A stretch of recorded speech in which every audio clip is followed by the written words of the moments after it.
Goeiemôre my boetie en sissa, wees gegroet in die wonderlike naam van Jesus op hierdie geseënde Dinsdagoggend en dankie dat ek die voorreg het om vir elkeen 'n gebed te kan doen vir oggend en vir hierdie dag wat voorlê.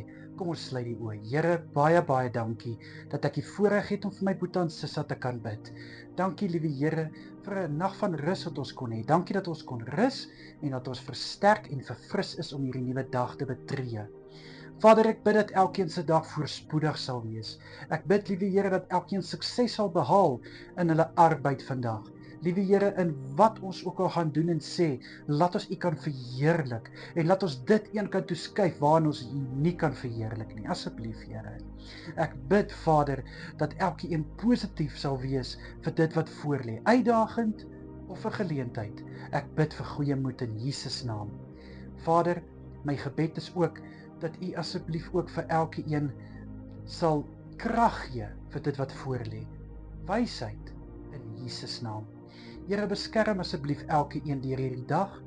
Liewe Here, waar hulle ook al gaan, wat hulle ook al doen, bid ek dat U hulle asseblief sal veilig hou. En Here, dan wil ek graag kom bid vir elkeen wat vandag vir 'n werksonderhoud gaan. Vader, mag dit die werk wees waarvoor hulle wag. Mag dit die geleentheid wees wat hulle moet aangryp. Mag dit die deur wees waarvoor al so lank gewag is om oopgemaak te word. Vader, ek bid in Jesus naam dat hulle self sal wees. Ek bid in Jesus naam dat hulle die regte antwoorde sal gee. En ek vra in Jesus naam dat geen vrees hulle gaan keer om vrymoediglik in daai lokaal in te stap en die werk te eis nie. Want Here, uit U, deur U, tot U is alles moontlik. Asseblief, Vader. In Jesus naam is dit my gebed. Dankie, Here. Amen en amen.